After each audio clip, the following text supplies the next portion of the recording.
você fala, Sayão, que o mal reina no mundo, o mal está entre nós, ele não existia no começo de tudo? Ou o mal sempre esteve lá meio escondido? Não, a ideia da Bíblia é o seguinte, é que quando Deus cria tudo, ele cria de maneira, digamos assim, perfeita. Não no sentido perfeito, na totalidade, que nada tem qualquer finitude e limitação. Mas a pergunta é o que é o mal? Essa que é a questão. Então, assim, a teologia cristã, de modo geral, ou o pensamento judaico-cristão, tem um pensamento que é muito expresso por estudiosos como Maimônides, né? Moshe ben Maimon, da tradição judaica, Agostinho, da tradição cristã, que vão dizer o seguinte: o mal não tem existência ontológica. O que quer dizer isso? É igual a ferrugem. A ferrugem existe só se tiver ferro. Ah, entendi.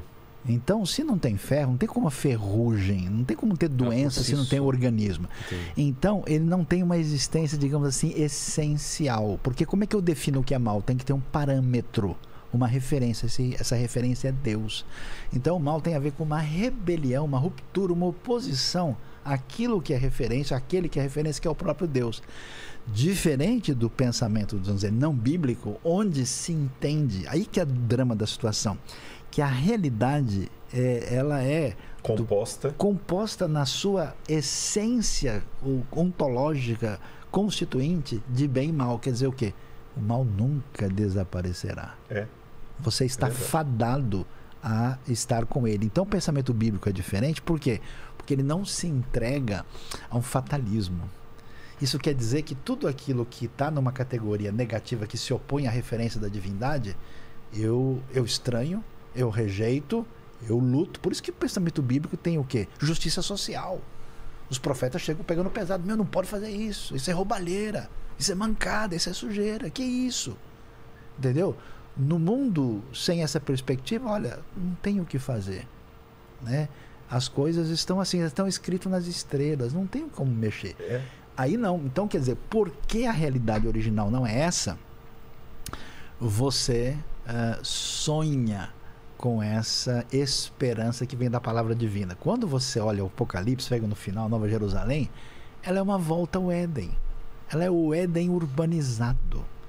Parece na figura da cidade o jardim de volta. Entendi. Entendeu? Então, nesse sentido, por isso que é um negócio interessante que a cultura de inspiração bíblica, que atingiu parte da história do Ocidente e está presente no povo judeu, é uma cultura de transformação positiva, por causa dessa insatisfação com a realidade do mal inspirada nessa realidade de Deus.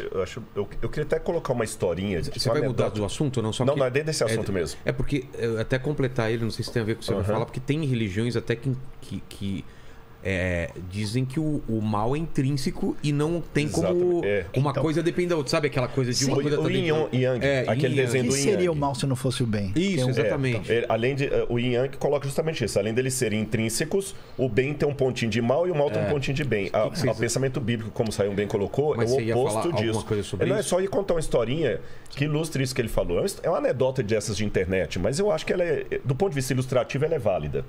Dizem que uma vez um professor desafiou os alunos em sala de aula e falou o seguinte: Deus criou tudo que existe? Sim. O mal existe? Sim. Então Deus criou o mal. Exato. Aí um aluno levantou a mão. É um pensamento que, se você parar para pensar, faz sentido. Ele criou tudo? Sim. O mal existe? O mal existe, sim. Então... Só que aí um menino levantou a mão e falou assim: professor, o frio existe? Existe. Ele falou assim: não. O que existe é a ausência de calor.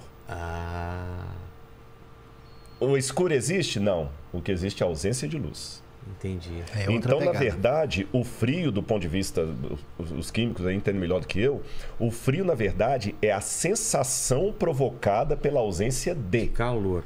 O mal é a sensação provocada pela ausência de Deus.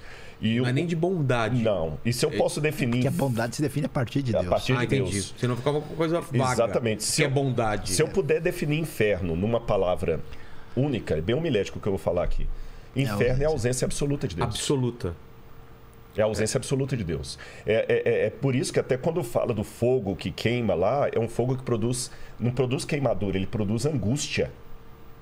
Fogo não produz angústia, produz queimadura. Exato. Mas o fogo que descreve ali é um fogo que produz angústia. Então, o que acontece? O mal é apenas Deus respeitando. Aí bom, se ele fosse um calvinista, a gente ia ter problema. Mas como eu tenho uma linha mais arminiana, né? Eu acredito no livre-arbítrio. E o livre-arbítrio é Deus respeitando a decisão humana, mesmo que for contrário ao que ele quer. Entendi. Só que quando Deus se afasta, o caos acontece. Porque quando Deus fala... Porque tem muito ateu que fala o seguinte, que Deus de amor é esse? Que ele fala o seguinte, ou fica comigo ou eu vou te destruir no inferno. É que o pessoal está comparando Deus como aquele namorado possessivo, que ele fala com a menina assim, ou você namora comigo ou então eu vou te matar. Não. Ela não é obrigada a namorar com ele, porque ela tem muitas outras opções de namoro. Mas nós não temos muitas opções de Deus. Você está entendendo? Então, quando Deus fala...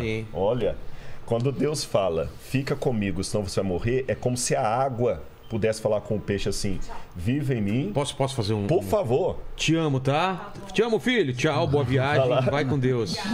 Tchau. Obrigado, viu? É como se a água tivesse vontade, a água pudesse falar pro peixe assim, peixe, vive em mim, senão você vai morrer. Não é que a água é uma possessiva, é porque o único jeito do peixe viver é dentro dela. Entendi. Então, vida só em Deus. Mas se a pessoa não quer Deus, então ele vai escolher o lado da sensação da ausência de Deus. E a sensação da ausência de Deus, como o caso do frio, como o caso das trevas, é o que a gente chama de mal. Então, per si, é isso que ele falou, o mal como ontologia não existe. O mal não é um ser ontológico. É uma negação. É uma negação. É o resultado de uma ausência. Entendi.